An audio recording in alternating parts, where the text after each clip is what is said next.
સવારથી જ નર્મદા જિલ્લામાં મેઘરાજાએ ધમાકેદાર બેટિંગ કરી છે।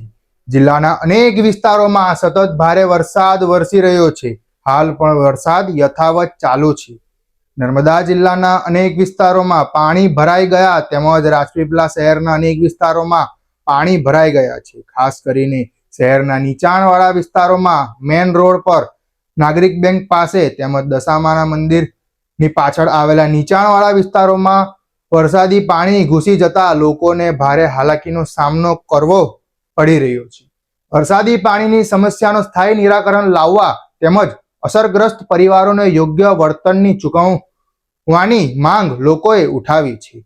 ભારે વરસાદના કારણે કેટલાક સ્થળોએ લોકો પાણીમાં ફસાઈ જતા એનડીઆરએફની ટીમે પણ સમયસર પહોંચી સફળ રેસ્ક્યુ કામગીરી હાથ ધરી હતી।